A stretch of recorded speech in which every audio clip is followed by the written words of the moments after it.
늘 성도님들 뵐 때마다 참 반갑고 좋습니다. 오늘은 더욱 좋은 것은 우리 김길심 권사님 긴 겨울이 지나고 이렇게 다시 또 교회로 오늘 봄을 맞아서 출석하게 됐어요. 너무너무 반갑고요.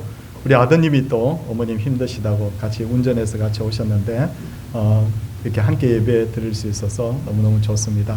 우리 성도의 사랑 잠시 나누고 같이 예배 드리도록 하겠습니다. 반갑습니다. 네, 반갑습니다. 네. 예, 이제 우리 자리에서 다 일어서셔서 우리 찬송 1장함으로 하나님께 예배를 드리도록 하겠습니다.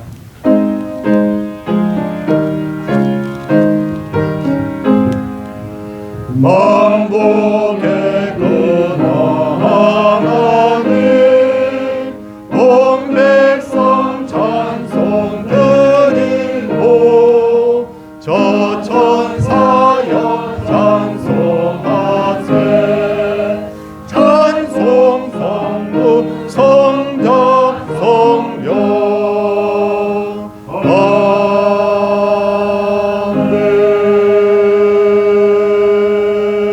자리에 앉아주시기 바랍니다. 십계명 교독하도록 하겠습니다. 제1은 너는 나 외에는 다른 신들을 내게 두지 말라.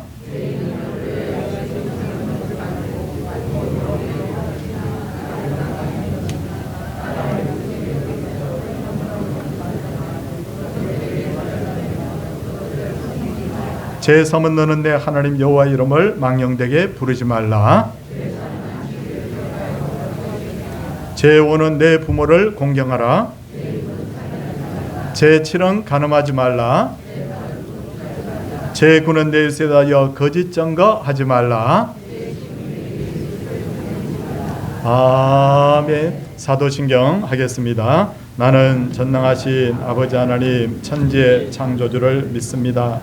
나는 그의 유일하신 아들 우리 주 예수 그리스도를 믿습니다.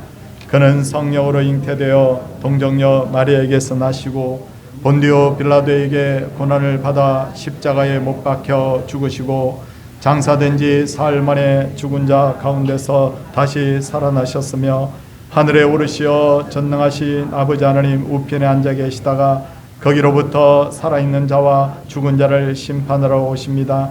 나는 성령을 믿으며 거룩한 공교회와 성도의 교제와 죄를 용서받는 것과 몸의 부활과 영생을 믿습니다. 아멘. 찬송하겠습니다. 95장입니다.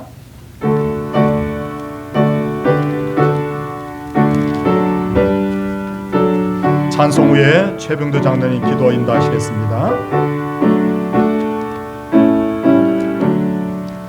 나의 기쁨 나의 소망 되시며 나의 생명이 되신 주 밤낮 불러서 찬송을 드려도 늘 하신 마음 뿐일세 나의 사모하는 선한 목자는 어느 꽃다운 동산에 양의 무리와 늘 함께 가셔서 기쁨을 함께 하시라.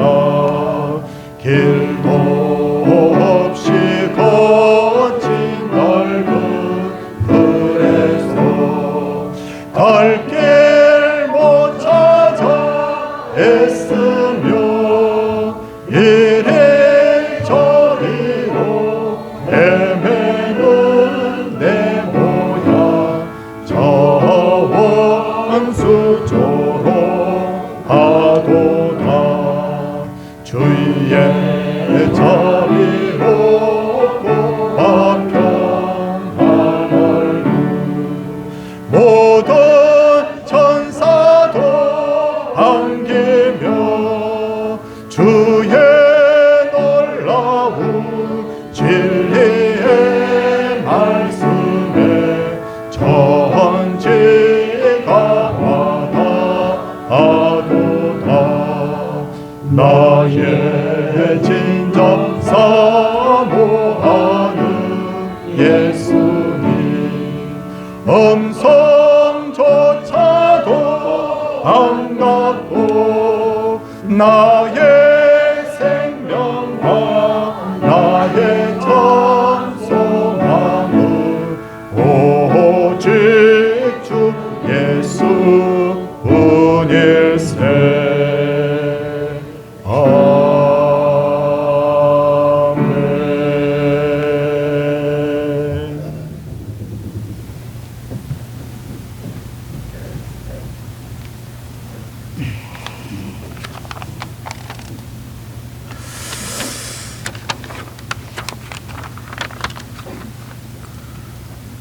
저희들을 주님의 형상대로 지으시고 지혜와 능력과 자비가 가득하신 거룩하시며 위대하신 하나님 아버지, 찬양과 감사와 영광을 올려드립니다.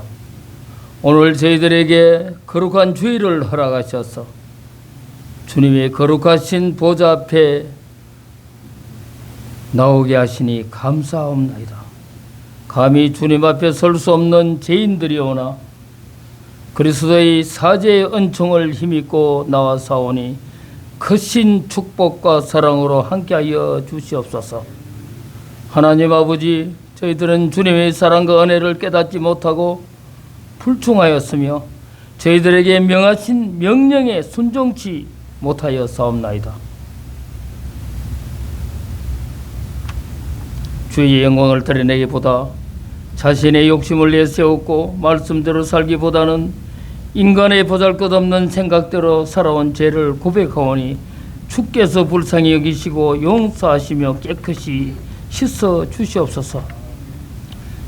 이 거룩한 주일 아침에 주의 사랑과 은혜를 사모하는 간절한 마음으로 주님을 찾아온 성도들에게 한량없는 자비를 베풀어 주시옵소서. 하나님 아버지, 이 시간 기도하옵기는 지난 한 주간 동안 가운데 부모를 여의고 애통해하는 가정이 있어서옵나이다. 하나님 아버지, 주님의 한없는 긍휼과 위로를 마음에 내려주셔서 하늘의 평강을 내려 주시기를 간절히 바라고 나옵나이다. 이 시간 또한 기도하옵기는 병마와 싸우고 있는 고통 중에 있는 우리 사랑하는 주님의 백성들, 주께서 치유의 은총으로 도와주시며 사탄 마귀의 유혹에 당한 자들에게 새 힘과 용기를 주시옵소서. 가정의 여러 문제와 경제적인 문제와 사랑과 사랑과의 마음의 문제와 또한 자녀들과의 그 갈등의 문제, 정치적으로는 진보와 보수의 문제, 갈등과 고민을 치유하는 힘을 주시고 친히 응답해 주시옵기를 바라고 원하옵나이다. 자비로우신 하나님 아버지, 이 세상에 있는 모든 교회들을 위하여 기도합나이다. 교회를 이끌으시는 주의 종들에게 성령께서 함께 해주시고 말씀의 능력을 드립혀 주시옵소서. 모든 교회들이 교회의 사명을 다하게 하시며 썩어가고 어두운 세상에서 빛과 소금의 역할을 충분히 감당하게 하여 주시옵소서. 특별히 하나님의 교회 서울동산교회를 위하여 기도하옵나이다. 일찍이 주님의 크신 섭리가 계셔서 이곳에 교회를 세워주시고 이끌어주시며 부흥케 하시니 감사옵나이다. 하나님의 교회가 올 한 해 계획한 모든 복음의 계획들이 계획보다 더 풍성히 수확할 수 있는 하나님 아버지, 주님의 복을 허락해 주시옵소서. 주께서 저희 교회에 임하셔서 성령의 뜨거운 역사가 늘 살아 움직이며 생명이 넘치는 교회가 되게 하여 주시옵소서. 하나님 아버지, 잠깐이면 없어질 것에 눈이 어두워서 영원한 것을 보지 못하는 어리석은 자들이 되지 않도록 늘 깨어 기도하며 하나님의 교회와 권속들과 서로 협력하면서 하나님의 교회를 아름답게 기쁘게 감사하게 섬겨갈 수 있는 저희들 되게 해 주시옵소서. 특별히 오늘 말씀을 전가할 목사님에게 함께 하셔서 흠없는 제단 앞에 서기에 합당하게 하시고 진리의 말씀을 베풀기에 부족함 없는 능력을 허락하여 주옵소서. 목사님의 가정과 건강도 지켜주셔서 온전히 몸된 교회와 교인들을 위하여 일할 수 있게 하여 주시옵소서. 예배를 위하여 할렐루야 찬양대가 찬양을 드려올 텐데 하늘나라의 상들 낼 수 있게 하시고 모든 대원들에게 크신 은혜를 허락하여 주시옵소서. 이 예배의 시작과 끝을 온전히 주님께서 주장하시고 사탄 마귀가 틈타지 않게 도와주시옵소서. 이 모든 말씀 주님의 이름 받들어 간절히 기도드리옵나이다. 아멘.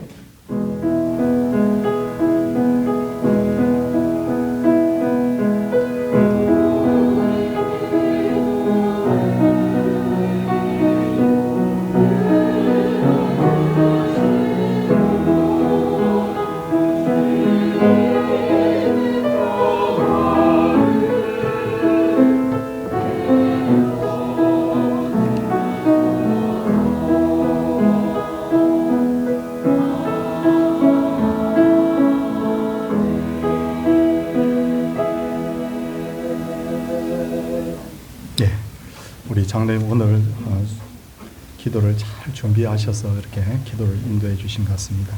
항상 우리 장로님들 항상 준비된 그런 기도 우리 성도들을 마음에 품고 그렇게 기도해 주시면 참 좋겠습니다. 누가복음 24장 13절에서 20절입니다.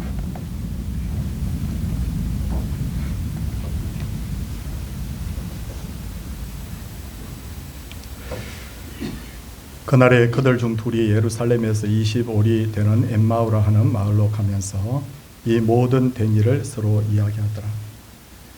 그들이 서로 이야기하며 문의할 때 예수께서 가까이 이르러 그들과 동행하시나 그들이 눈이 가려져서 그인 줄 알아보지 못하거늘 예수께서 이르시되 너희가 길 가면서 서로 주고받고 하는 이야기가 무엇이냐 하시니 두 사람이 슬픈 빛을 띠고 머물러 서더라. 그 한 사람인 글로바라 하는 자가 대답하여 이르되 당신이 예루살렘에 체류하면서도 요즘 거기서 된 일을 혼자만 알지 못하느냐 이르시되 무슨 일이냐 이르되 나사렛 예수의 일이니 그는 하나님과 모든 백성 앞에서 말과 일에 능하신 선지자이거늘 우리 대제사장들과 관리들이 사형 판결에 넘겨주어 십자가에 못 박았느니라. 아멘. 할렐루야 찬양대 준비된 찬양 하나님께 올려드리겠습니다.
멜로디가 너무너무 아름답고 또 가사가 너무너무 은혜가 됩니다.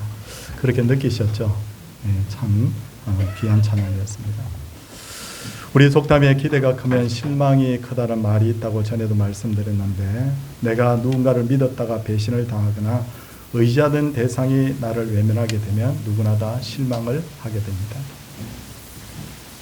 지난 3년간 예수님의 제자들은 가족과 직업과 재산을 버리고 예수님을 따라다녔는데, 예수님은 힘 한 번 제대로 써보지 못하고 십자가에 못 박혀 죽으셨습니다. 그러자 베드로를 비롯한 대부분의 제자들은 예수님을 버리고 숨어버렸습니다.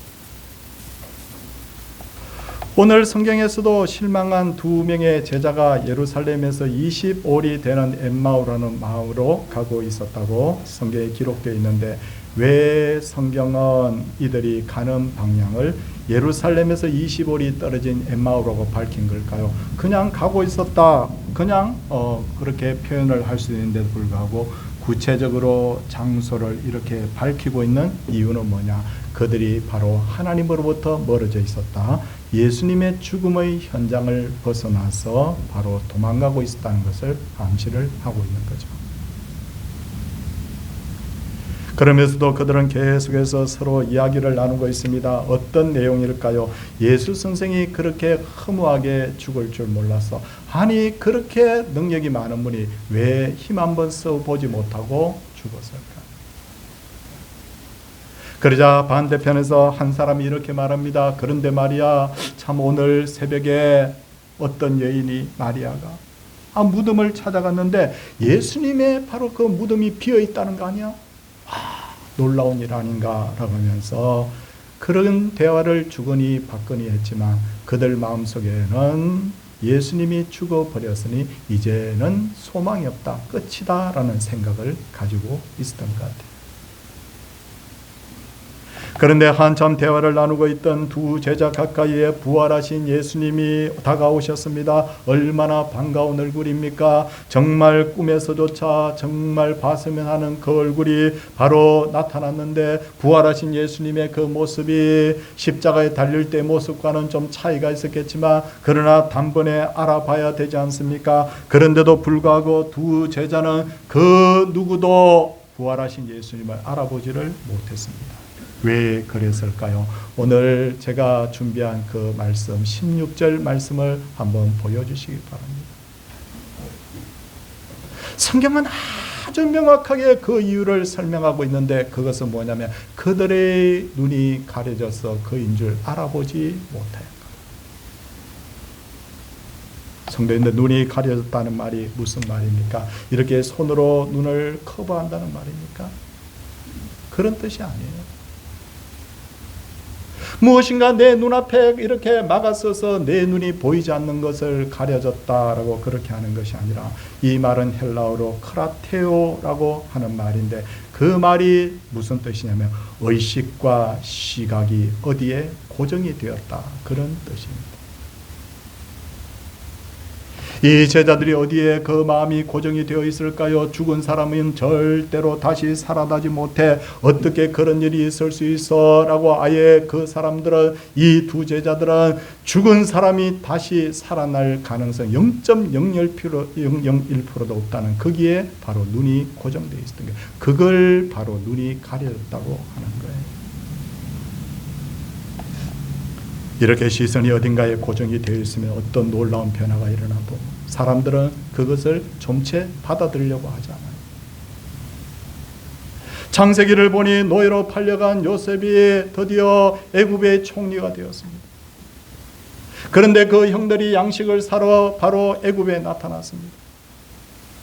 그리고 요셉과 그 형들이 만남이 시작이 되는데, 너무너무 신기한 것은 한 번 만난 것이 아니라 만나고 또 만나고 긴 대화가 몇 번이나 주고받게 되었지만 아무도 그 형들 중에 요셉을 알아보는 이가 없었다. 알아보는 이가 없었다. 아니 세월이 좀 흘렀다고 해서 어떻게 동생 요셉을, 그것도 한두 명의 그 형이 아니라 여러 명의 형들이 와서 봤는데도 단 한 사람도 저 애굽의 총리가 우리 동생이 아닌가라고 의심조차도 하는 이가 없었다는 것은 여러분 너무너무 신기하지 않습니까? 어떻게 이럴 수가 있었을까요? 그 이유는 형들은 요셉이 애굽의 총리가 되었을 것이라는 것은 꿈에서조차 생각하지 못했기 때문에 그 애굽의 총리가 애굽 사람보다 좀 다른 모습이었다 하더라도 그 애굽의 총리가 요셉하고 뭔가 좀 닮은 모습이 있다 하더라도 그들은 아니야 절대 그럴 수가 없어. 자기의 선입견에 눈이 가려져 있는 거예요. 그런데다가 그 요셉이 총리의 그 화려한 옷을 입고 나타나니까 어떻게 형들이 그를 알아볼 수가 있겠습니까? 이게 바로 여러분 눈이 가려진 상태라는 거예요.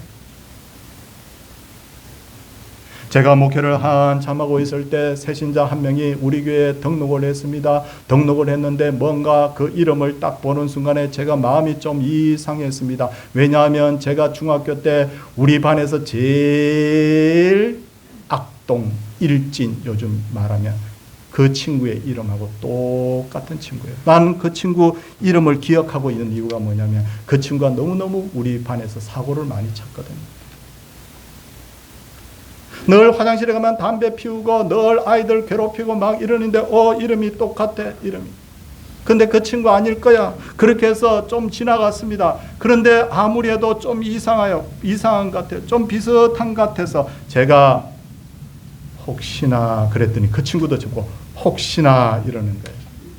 그 친구도 신수철이라는 그 친구가 목사가 되어 있을 것이라 생각을 못한 거예요. 나도 그 친구가 마음이 바뀌어서 교회 오리라고 생각도 못한 거예요. 그러더니 둘이서 혹시나 이러면서 둘이서 여러분 그렇게 된 거예요. 그러다 보니 예수님이 가까이 오셔서 대화에 동참하시는데도 불구하고 두째는 조금 더 그분이 예수님이라는 것을 알아보지 못했다. 그게 뭐라고요? 그들의 뭐가 가려져 있다고요? 눈이 가려져 있다. 여러분 눈이라는 게 참 중요합니다. 신체의 다른 부분이 불구인 사람도 굉장히 여러분 여러 가지로 불편하지만 앞을 보지 못하는 사람은 그보다 훨씬 더 불편한데 그런데 중요한 것은 육신의 눈이 가려진 사람보다 더 불쌍한 사람은 영적인 눈이 가려진 사람이에요.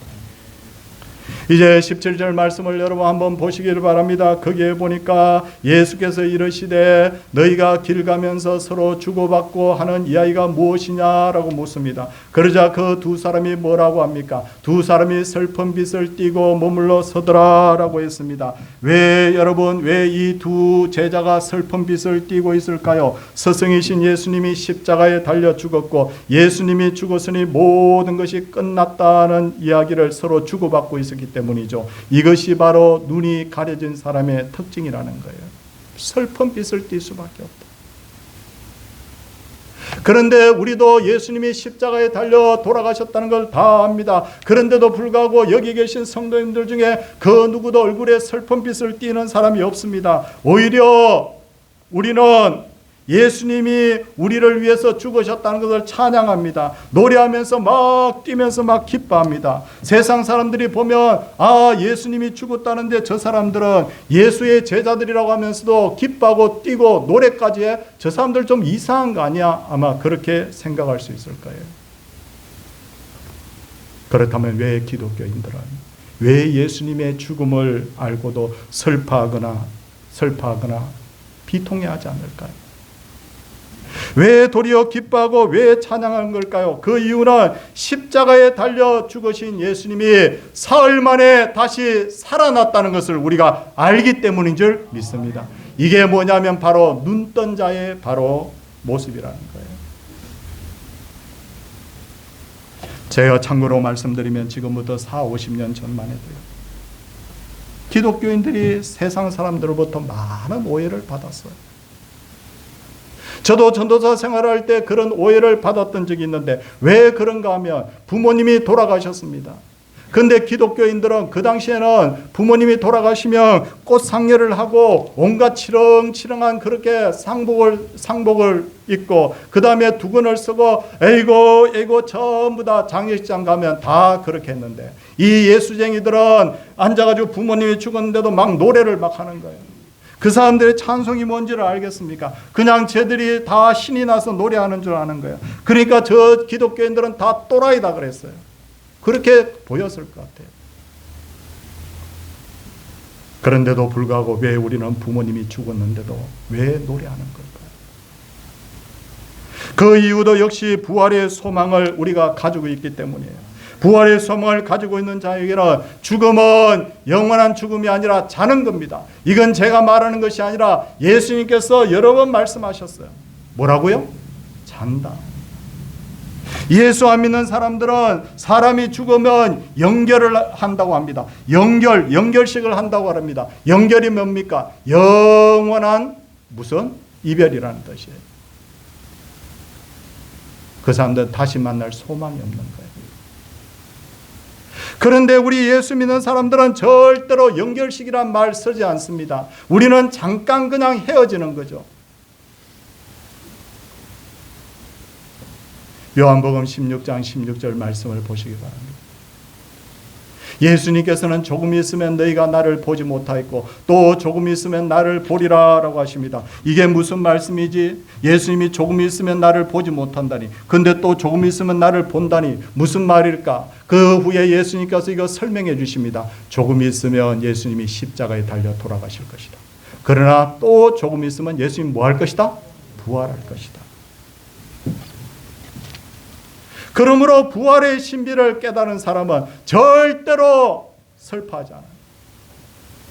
물론 잠깐 이별의 슬픔이 있을 수는 있겠지만 천국 소망이 있기 때문에 위로받고 오히려 하나님 앞에 영광 돌리는 거예요. 그리고 부활의 신비를 깨달은 사람은 과도하게 근심걱정에 세상 근심에 마음을 빼앗기지도 않습니다. 왜? 우리가 사는 세상은 잠시 사는 세상이에요. 영원히 살 곳은 이 땅이 아니요 바로 저 하늘나라인 것을 알기 때문에 이와 같이 예수 믿는 사람에게는 세상이 알지 못하는 참된 위로와 소망과 여러분 기쁨이 있는 줄 믿습니다. 창세기 48장을 보면 야곱의 나이가 147살이 되었어요.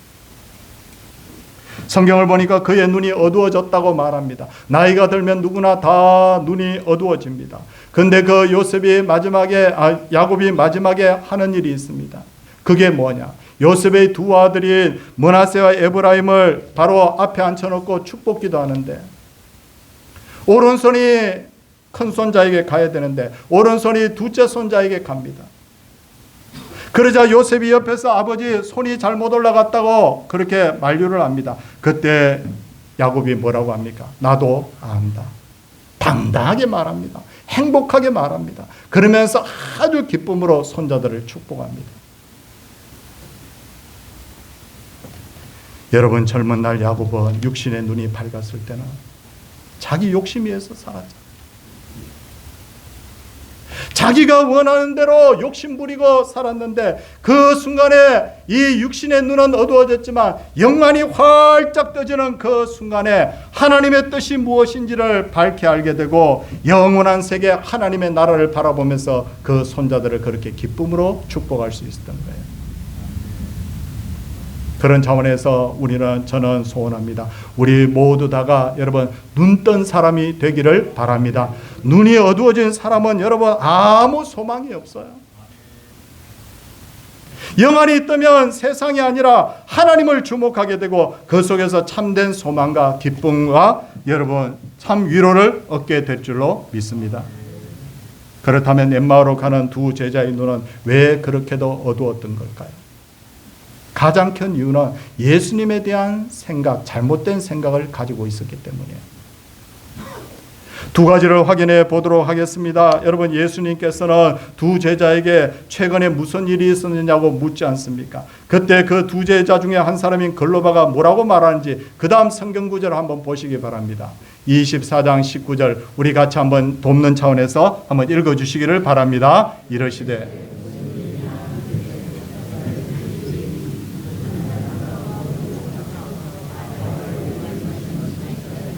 예수님에 대해서 여러분 초록색으로 칠해준 부분 뭐래요? 그 예수님을 뭐라고 생각하고 있다고요? 말과 일에 능하신 선지자다. 말 잘합니다. 그들이 그 예수님은 능력도 있는 분입니다. 이런 것들 전부 다 수식어입니다. 그 사람들의 근본적인 마음은 뭐냐면 예수는 메시아가 아니라 그는 말과 일에 능한 뭐다? 선지자라는 거예요. 그게 잘못된 바로 예수상이라는 거예요. 그리고 이어서 21절에 보도록 하겠습니다. 21절 우리 같이 한번 소리내어 다시 한번 읽어주시기를 바랍니다. 우리는 이 사람이 이스라엘을 속량할 자라고 바란 여기까지. 이 사람이 뭐하는 사람이라는 거예요? 이스라엘을 속량할 자라는 거예요. 이 제자들은 뭘 생각했냐면 예수님이라는 분은 로마로부터 유대인들을 바로 해방시킬 분이다 라고 그렇게 생각했다는 거예요. 잘못된 이미지가 두 개 있죠. 하나는 예수는 선지자다. 예수는 또 뭐라고요? 해방자다. 그런데 이런 생각을 이들만 하고 있었던 것이 아니라 평소에 모든 제자들이 다 하고 있었어요. 그래서 나중에 예수님이 전에 돌아가시기 전에 로비하지 않습니까? 어머니를 통해서 예수님이 이스라엘의 임금님이 되면 내 아들 하나는 어디에? 우편에. 내 아들 하나는 어디에? 좌편에 앉혀주세요. 그랬더니 나머지 제자들이 그 말 듣고 옆에서 화냈다고 되어 있잖아요. 다 똑같은 사람들인 거예요. 이처럼 영적으로 잘못된 선입관을 가지고 있으면 절대로 제대로 된 신앙을 가질 수가 없습니다. 그런 차원에서 안타깝게도 그런데 이런 기독교인들이 점점점 늘어가고 있다는 거예요. 전에는 당신은 왜 예수님을 믿느냐고 조사를 해보면 예전에는 절대 다수의 기독교인들이 예수 믿고 천국 가기 위해서 믿는다고 합니다. 그런데 요즘은 왜 예수 믿는다고 하면 그런 대답은 점점점 줄어들고 있고 성경의 교훈을 배우기 위해서 인격 성장을 위해서 교인들과 교제하기 위해서 보다 높은 가치를 실현하기 위해서 이 사회를 변화시키기 위해서 정말 다양한 이야기들을 지금 하고 있어요. 저는 교회가 세상에 나가서 정의를 실현해야 된다고 봅니다. 선한 일도 해야 된다고 봅니다. 그리고 교회 안에 성도들 간에도 깊은 즐거운 교제도 있어야 된다고 봅니다. 교회 안에 다양한 프로그램도 있어야 된다고 봅니다. 사회 정의도 외쳐야 된다고 봅니다. 그런데 이 목표가 예수 믿고 하나님의 자녀되고 영생과 천국을 얻겠다는 것과는 여러분 같은 레벨에 있으면 저는 안 된다고 봐요. 예수 십자가 부활 이 신앙보다 앞지를 수 있는 목표는 없다는 거예요. 이게 본질인데 본질을 넘치고 십자가 부활 없이 영적으로 그렇게 죽은 자로서 눈이 감겨 있는 그런 사람으로서 하나님과 관계없는 그런 사람으로서 여러분 살아가면서 어떻게 우리가 신앙생활을 한다고 할 수 있습니까? 혹시 여러분 중에 아직도 여러분 이런 분들이 혹시 있습니까? 예수님 누구냐고 하면 인류의 4대 성인 중에 한 사람이라고. 그게 답이 될 수 있나요? 여러분 어떤 예수 믿는 사람들이 이렇게 말하더군요. 세상의 종교는 다 똑같다고. 산을 올라가는데 이 길로 가라 저 길로 가나 꼭대기만 올라가면 되듯이 예수 믿으나 부처 믿으나 다 똑같다고. 아니요. 그래서 죽은 예수가 아니라 지금도 살아계신 예수님을 만나야 되는데 죽은 예수를 계속해서 붙들고 여러분 그냥 종교생활 하는 걸로 만족하고 있다면 그건 안 돼요.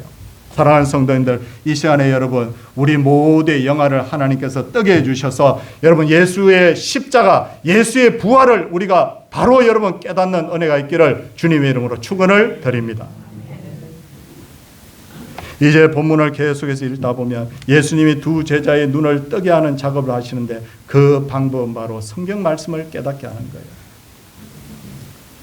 우리 성경자의 자막에는 없지만 25절 말씀 한번 보겠습니다. 25절에 보니까 예수님은 먼저 그들을 진단합니다. 이러시되 미련하고 선지자들이 말한 것을 마음에 더디 믿는 자들이요. 진단이 시작이 된 거예요. 말씀을 더디 믿는다는 거예요. 그리고는 이제부터 처방을 내리십니다. 27절 말씀입니다. 자막에 한번 올려주시기 바랍니다. 자막을 보시면 27절에 뭐라고 말씀하고 있습니까? 같이 읽겠습니다. 예.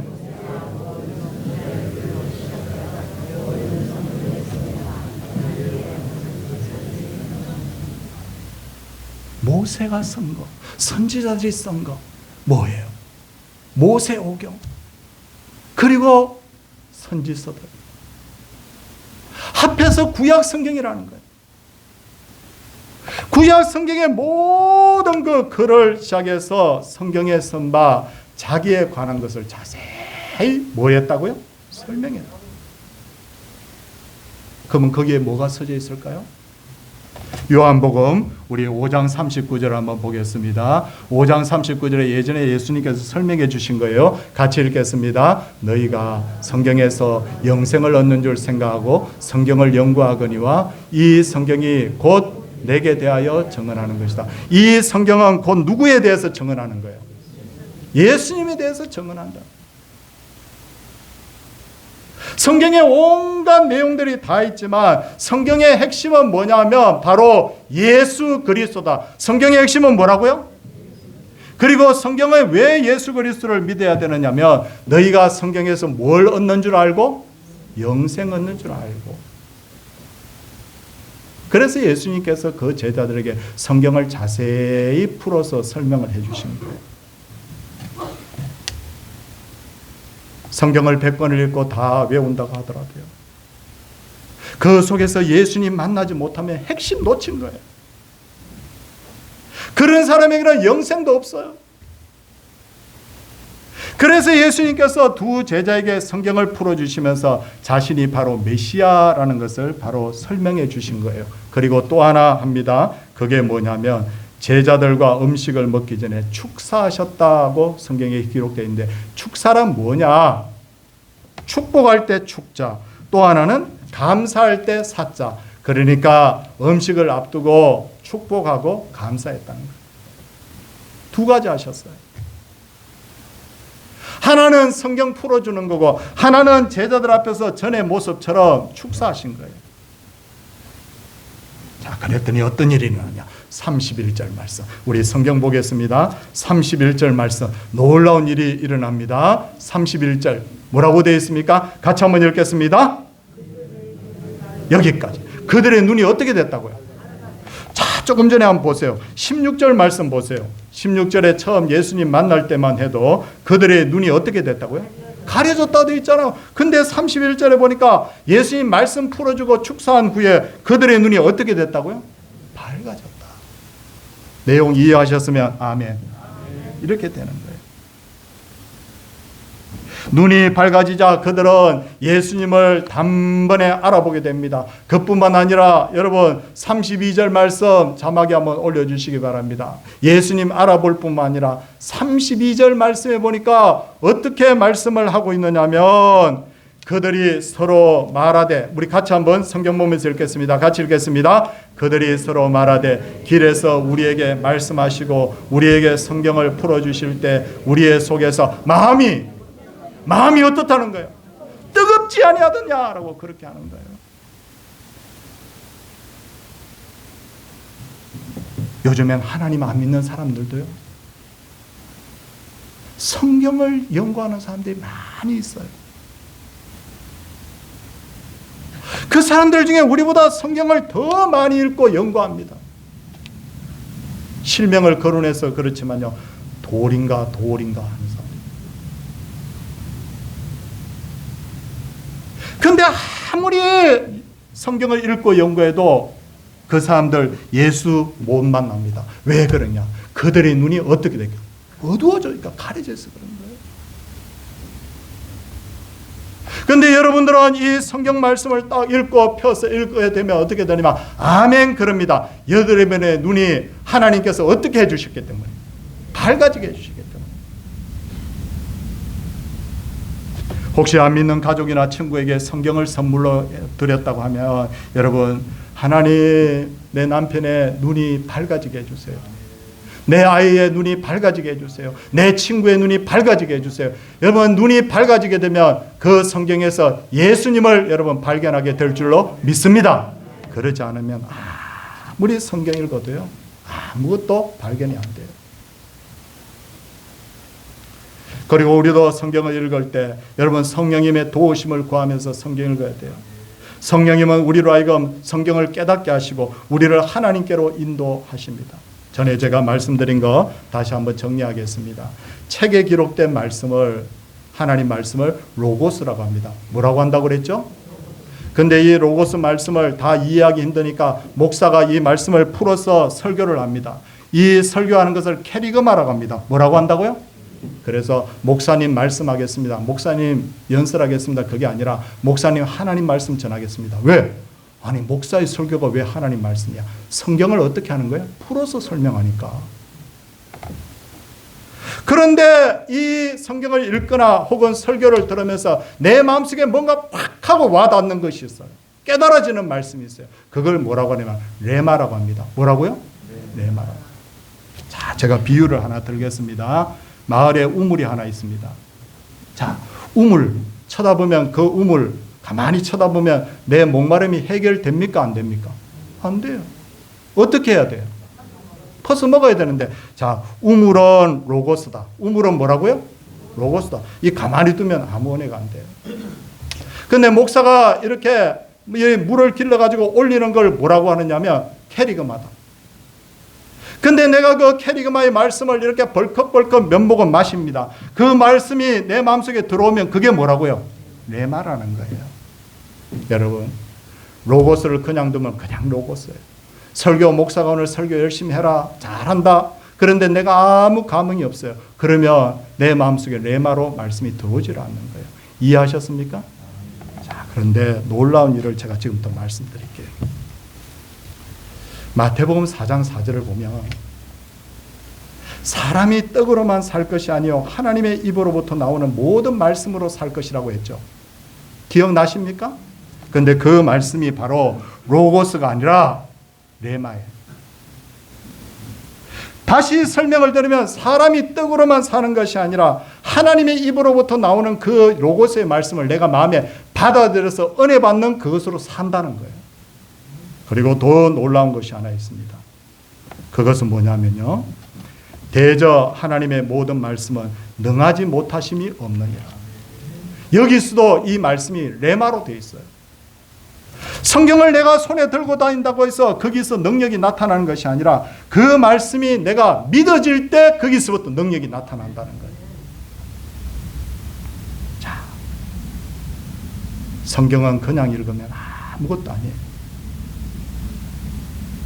근데 성경이 내 마음속에 레마로 믿어지는 그 순간에 가장 먼저 일어나는 게 뭐냐? 회개. 여러분들 보고 제가 교만합니까? 라고 물으면 대부분의 사람들이 내가 특별히 교만한 건 없다고 할지 몰라요. 그런데 남을 은근히 판단하는 거예요. 이게 뭐냐면 내가 잣대가 되어서 남을 재는 것이 성경적으로 볼 땐 교만이에요. 여러분들 보고 살인했냐고 그러면 살인한 적이 없다고 할지 모르지만 예수님께서는 형제를 미워하는 그 마음이 살인자의 마음이라고 했죠.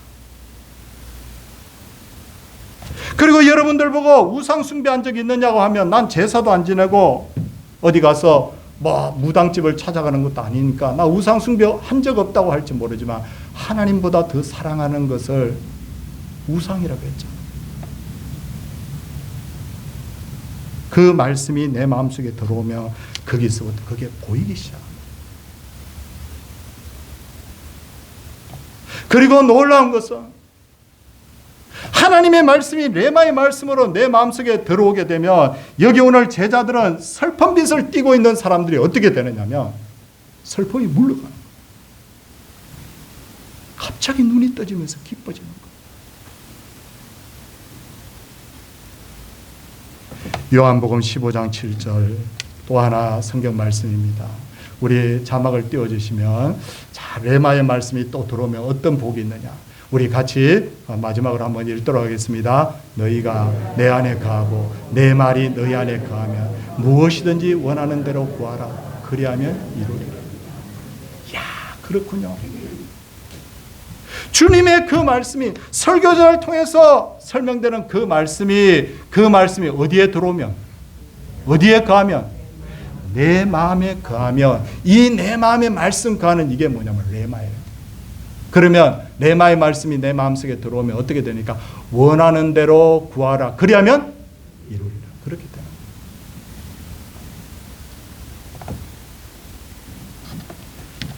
그렇다면 여러분, 예수님께서 이 성경을 풀어줄 때 제자들이 이제 어떤 모습으로 변화가 되었는지 한번 보겠습니다. 33절 말씀입니다. 33절 우리 성경 찾아서 우리 같이 한번 읽도록 하겠습니다. 33절 말씀입니다. 읽겠습니다. 곧 그때로 일어나. 어디로 돌아갔어요? 언제 돌아갔어요? 하루 있다가 돌아갔어요? 일주일 있다가 돌아갔습니까? 언제 돌아갔어요? 곧 그때로 일어나 이랬어요. 자, 그러면 돌아가서 이 제자들은 예수님 만나기 전에 레마의 말씀을 깨닫기 전에는 예루살렘에서 어디로 가고 있었죠? 처음에 어디로 가고 있었죠? 엠마오로 가고 있었어요.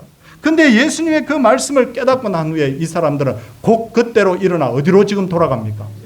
이게 뭐냐면 인생의 방향이 바뀌었다는 거예요. 그리고 또 하나 있습니다. 돌아가서 뭘 했을까요?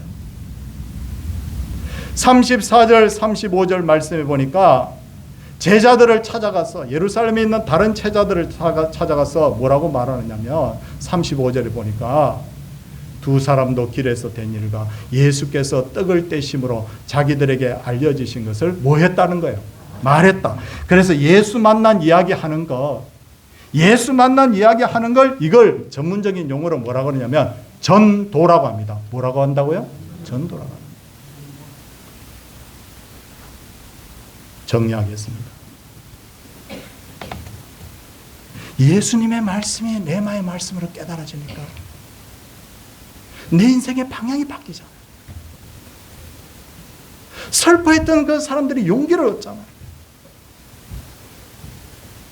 그리고는 그 내가 만난 예수님을 어떻게 되느냐면 적시로 다른 사람에게 전하잖아요.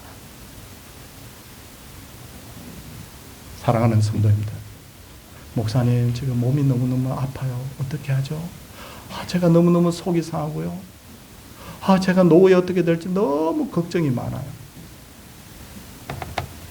제가 줄 수 있는 답은 한계가 있지만 예수님께서는 여러분들의 눈을 뜨게 하는 그 순간에 그 문제들을 다 여러분 해결해 주실 줄 믿습니다.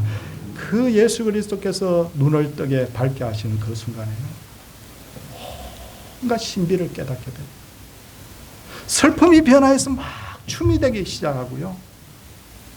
내가 내 말이 그 속에 거할 때 무엇이든지 원하는 대로 구하면 그때부터 기적이 나타나는 거예요.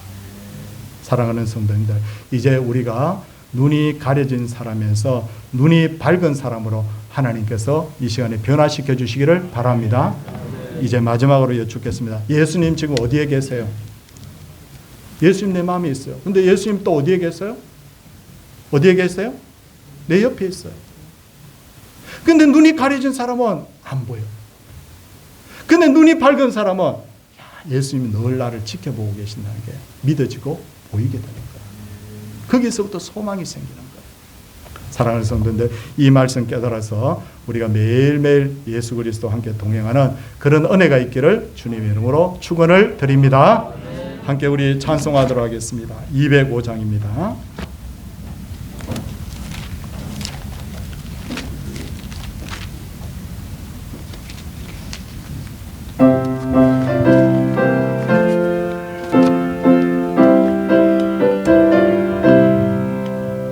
주 예수 거신 사랑 나 항상 듣던 말씀 또 들려주시오.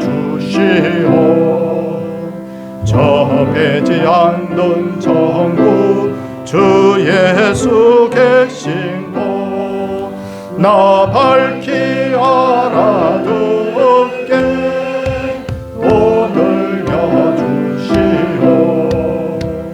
나 항상 듣던 말씀 나 항상 듣던 말씀 주 예수 크신 사랑 또 들려주시오. 아침에 있을 밤을 시사라진 같이 내 기억 부정하여 늘 인기시오니 잘 알아듣기 쉽게 늘 말해주시오. 날 구속하신 사랑 늘 들려주시오. 나 항상 듣던 말씀 나 항상 듣던 말씀 주 예수 크신 사랑 또 들려주시오. 주 예수 나를 위해 이 세상 오셔서 날 구속하신 은혜 말하여 주시오. 나 같은 사랑 위해 주 보혈 흘렸네. 이 복스러운 말씀 또 들려주시오. 함께 나 항상 듣던 말씀 나 항상 듣던 말씀 주 예수 크신 사랑 또 들려주시오. 이 세상 헛된 영광 날 미혹할 때 주 예수 크신 사랑 늘 들려주시오. 천국의 빛난 영광 내 눈에 비칠 때 주 예수 크신 사랑 또 들려주시. 우리 힘있게 나 항상 듣던 말씀 나 항상 듣던 말씀 주 예수 크신 사랑 또 들려주시오. 아멘. 항상 함께 하시는 하나님, 할아버지 장례 은혜롭게 마치게 해주셔서 감사합니다. 말씀대로 사는 삶 되게 하여 주시옵소서. 하나님, 주를 믿는 믿음 변치 않게 하옵소서. 하나님 아버지, 치료하시고 고쳐 가시니 감사합니다. 주님의 법도를 떠나지 아니하며 근심과 두려움 없고 평안이 넘치는 삶을 되게 하옵소서. 캄보디아 선교사로 파송되어 갑니다. 기도해 주세요. 대신방 때 주신 축복의 말씀을 잘 기억하겠습니다. 대신방 감사합니다. 주님 말씀으로 한 해 동안 살아갈 수 있도록 은혜 주시옵소서. 대신방 말씀 감사합니다. 대신방 감사드립니다. 그리고 신방 감사합니다. 또 대신방 감사합니다. 범사에 감사드리며 평안과 건강과 형통의 복을 주시옵소서. 네, 하나님 아버지 범사에 감사합니다. 범사에 감사합니다. 귀한 예물들 하나님 앞에 올려드렸습니다. 기도하도록 하겠습니다. 사랑이 많으신 아버지 하나님, 이 시간에 우리가 참 눈이 가려져서 그렇게 살아가던 인생, 기존의 고정관념 때문에, 선입견 때문에 죽으면 끝이지 라는 그런 생각만 하고 살던 사람들이 성령께서 우리의 마음에 찾아오셔서 우리를 눈 밝아지게 하시고 눈 뜨게 하여 주시고, 그래서 예수 그리스도가 바로 성경에서 소개하고 있는 메시아요, 예수 그리스도를 믿으면 영생을 얻는다는 것을 깨닫고 이제는 영원한 세계 천국을 바라보면서 달려갈 수 있도록 해주신 것 진심으로 감사를 드립니다. 아무리 하나님 유창한 설교를 해도 아무리 예수님이 당신 옆에 있다고 말해도 주님 도저히 믿어지지 않는 사람들이 눈뜨게 하여 주시고, 그래서 정말 예수님이 내 옆에 계시는구나, 정말 천국이 있구나, 예수 믿으면 정말 영생을 누리게 되는구나, 하나님 깨닫는 은혜가 우리 모두에게 주여 있게 하여 주시옵소서. 이미 예수님을 믿은 분들은 눈이 더 밝아지게 하시고 더 크게 떠지게 하여 주시옵시고, 삶 속에서 늘 주님이 동행하신다는 사실을 믿고 아픔이 있고 슬픔이 있고 힘든 것이 있어도 예수님이 주시는 기쁨과 소망 때문에 기뻐 뛰는 그런 하나님의 사람들 다 되게 하여 주시옵소서. 사랑의 주님, 이 시간에 우리 성도님 중에는 몸이 아픈 분도 있습니다. 마음이 아픈 분도 있습니다. 근심 걱정이 있는 분도 있습니다. 슬퍼하는 분도 있습니다. 이 지구상에는, 인간 세계 속에는 이것을 해결할 궁극적 답이 없지만 예수님께는 궁극적 답이 있는 줄 아오니 내 옆에 계신 예수님, 내 속에 들어와 나의 왕이 되어 주시옵소서. 그래서 모든 근심 걱정이 다 떠나가게 하여 주시고 예수님 때문에 기뻐하고 예수님 때문에 춤추며 예수님 때문에 노래할 수 있는 그런 우리의 모든 심령들 되게 하여 주시옵소서. 이 나라도 주님이 주관하고 계신 줄 믿습니다. 좌우가 갈라져 있고 하나님이여 너무너무 백성들끼리 미워하고 있습니다. 주님이여 우리에게는 답이 없지만, 앞으로 미래의 대한민국이 어떤 모습일지 답이 없지만 주님은 답을 가지고 계신 줄 믿사오니 대한민국을 주님 버리지 마시고 이 대한민국을 사랑하여 주시고 이 대한민국이 회복되어서 하나님을 위해 더 소중하게 쓰임받는 나라 될 수 있도록 주여 역사하여 주시옵소서. 우리 성도님들이 가지고 있는 많은 질병들이 떠나가게 하여 주시옵시고 내 말이 너희 안에 거하면 무엇이든지 원하는 대로 구하면 이루어 주신다고 하셨사오니 기도의 능력을 회복하는 그런 성도들이 되게 하여 주시옵소서. 저의 연약함도 십자가에 다 주님 뒤에 감추어 주시옵시고 하나님의 능력만 온전히 나타나게 하여 주시옵소서. 오늘도 하나님 앞에 주님 아벨의 심령으로 두 랩들을 드린 과부의 심령으로 귀한 11조를 드리고 또 주님 아버지 하나님 앞에 감사의 물을 드리며 건축의 물, 전도의 물, 추정의 물을 하나님 앞에 드렸습니다. 하나님이여 받아 주시옵시고 우리의 삶이 점점 더 주님과 동행하는 그런 삶 되게 하시고 서울 동산교회 성도들 중에 한 명도 나중에 천국에서 보이지 않는 사람 없도록 하나님께서 다 구원하여 주시고 우리 다 같이 천국에서 만날 수 있게 하여 주시옵소서. 오늘 하루도 크게 복을 다하여 주시기를 비옵고 예수님 이름으로 기도드리옵나이다. 아멘. 이제 다 같이 일어서셔서 595장 찬송하겠습니다.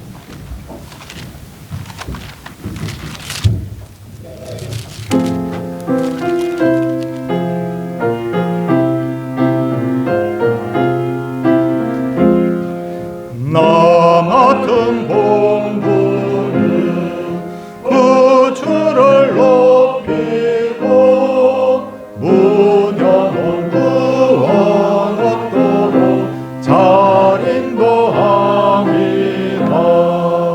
나 항상 깨어서 널 기도드리며 내 믿음 변치 날 도와주소서.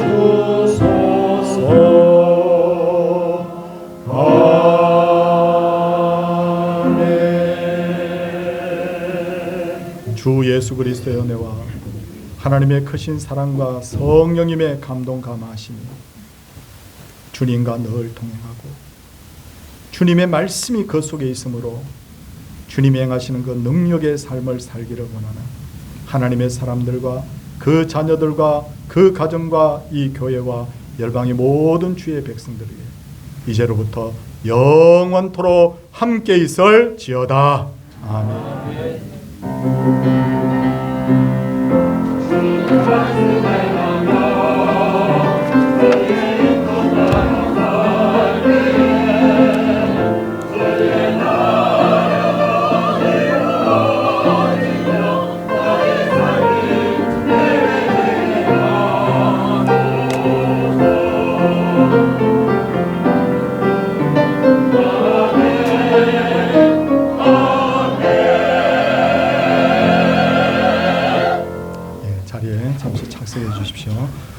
산부 예배는 새가족구 헌신 예배를 드리고 우리 다음 주일은 구역 연합 예배입니다. 창동 1구역 특송하겠습니다. 대신방 이번 주에는 좀 여러 구역입니다. 잘 수정들어 주시기 바라고요. 12제자 전도대 지금 한 달째 계속 광고가 나가고 있는데 8명 신청하셨거든요. 제가 많이 힘들게 하거나 괴롭히거나 그렇게 할 생각은 없습니다. 같이 하자는 거니까 여러분 저는 마지막 12명이 다 채워졌으면 좋겠어요. 꼭 자원해 주시기를 다시 한번 당부를 드립니다. 육순환 권사님 아버님 떠나보내고 우리 성도님들께 감사하다고 오늘 식사와 떡을 대접을 하게 됩니다. 백성실 장로님은 해외 출타를 오늘 하셨습니다. 여러분들에게 오늘 소개할 분이 있습니다. 첫째는 우리 혹시 박상혁 군 왔어요? 손 한번 들어. 앞에 잠깐 나오세요. 제가 우리 교회 올해 목표가 뭐예요? 가족을 예수께로, 이웃을 교회로잖아요. 그래서 제가 하나님 저 열심히 복음 전할 거예요. 성도들과 함께 하나님 보내주세요. 그랬더니 지난주까지 청년이 3명 왔는데 오늘 또 청년이 또 온 거야. 그래서 제 후배 목사님이 이 친구가 목사님 지방에 있는데 서울 과기대가 합격이 돼서 목사님 교회로 좀 보내겠습니다. 이러고 이야, 저 너무너무 감사하죠. 자, 잠깐만 상혁이 뒤로 한번 돌아보세요. 예, 우리 과기대 들어간 학생인데 하나님께서 막 보내줘. 그래, 청년. 지금 청년이 지금 4명이나 왔잖아요, 지금. 그래서 너무너무 감사하고 우리 같이 더 힘있게 전도합시다. 할렐루야. 네. 그리고 또 소개할 분이 있습니다. 우리 교회에서 그동안 꽤 오랫동안 우리 교회에 출석하셨는데 우리 김봉구 목사님, 서선덕 사모님 오늘 캄보디아 선교사로 이제 나가시게 됐다고 하는데 2-4번 한번 나와서 잠시 한번 인사 한번 해주시기 바랍니다. 우리 교회 오래 나오셨어요. 잠깐 앞으로 나와 주십시오. 예. 그동안 아마 해외 출타를 하신 것 같아요. 몇 주 안 보이셔가지고 제가 어디 가셨나라고 궁금했는데 2-4분 목사님 4분은 은퇴를 하시고 나서 이렇게 저희 교회 계속해서 출석하셨고요. 그런데 기도하던 중에 아마 하나님께서 캄보디아로 부르신 줄 압니다. 옛날에 저희 장로님, 권사님들, 저하고 집사님들 캄보디아 갔다 왔죠. 어쩌면 또 갈 일이 생길지도 모를 것 같습니다. 너무 감사합니다. 한번 기도하도록 잠깐 우리 목사님 한마디 하시고 제가 기도하는 게 도리가 맞을 것 같습니다. 잠깐 강단으로 모시겠습니다. 잠깐 위로 올라와 주십시오. 네.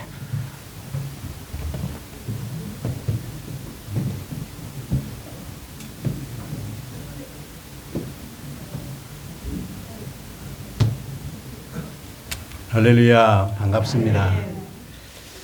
저는 시골 여수에서 교직에서 한 28년 있다가 교회를 장로로 있다가 이제 이렇게 신학교를 가서 교회를 개척했습니다. 한 28년간 교회를 심호하다가 은퇴를 했습니다. 원로 목사로 은퇴를 하고 캄보디아의 선교사로 부름을 받았어요. 그런데 조금 좀 저 건강이 안 좋아서 잠깐 몸을 좀 추스려서 다시 일을 해야 되겠다 하고 그동안에 몸을 좀 건강을 좀 관리를 했습니다. 캄보디아는 저는 통합식인데 그 서울 충신교회에서 신학교를 크게 유치원부터 대학교 신학교까지는 학교에서 그 신학교를 운영하는데 제가 거기서 교무처장으로 또 있으면서 모세오경을 강의하는 교수로 그렇게 활동을 했습니다. 이번에 가서도 동일하게 다시 파송을 거기서 해서 신학교에서 파송을 하고 또 저희 교회에서 캄보디아에 교회를 크게 2층으로 교회를 크게 지어놨어요. 그래서 거기 가서 다시 목회를 함께 거기 현지 목사님과 함께 목회 활동을 하면서 많은 영혼들을 구원하려고 합니다.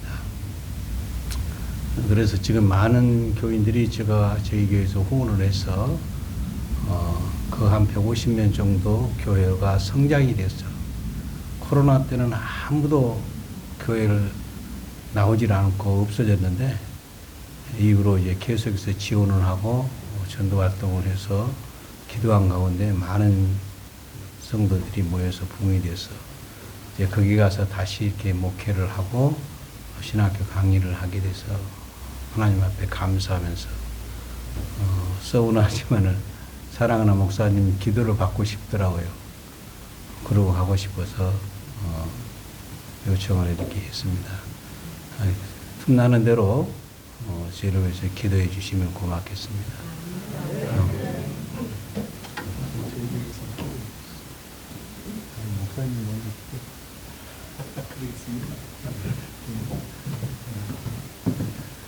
상역구 미안해요 세워둬서 한번 기도하겠습니다. 하나님 아버지, 우리 상역군을 우리 교회로 보내주신 거 감사합니다. 제가 몇 번이나 서로 연락을 주고받았는데 우리 청년이 약속을 지키고 오늘 이렇게 버스를 타고 또 지하철을 타고 이렇게 우리 교회 출석하게 되었습니다. 우리 교회는 참 청년부가 너무너무 좋은데 여기서 좋은 형제 자매들을 많이 사귀고 믿음의 진보가 있고 또 이 청년이 학업에도 뛰어나서 하나님 앞에 귀하게 쓰임받게 하여 주시옵소서. 우리 김 목사님 네 분을 저희 교회로 이렇게 한동안 계속 출석할 수 있도록 해주신 거 감사합니다. 그동안 몸이 좋지 않아서 참 힘들었지만 회복되게 하심을 감사드립니다. 아버지 하나님, 참 그 설아의 자녀들이 다 또 목회를 하고 있는데 하나님께서 그 자녀들이 섬기는 교회가 하나님 앞에 부흥하게 하여 주시옵시고, 우리 목사님 네 분 캄보디아에 가서 이렇게 학교 사역, 복음 사역할 때도 하나님께서 그 걸음을 인도해 주시기를 간절히 소원을 드립니다.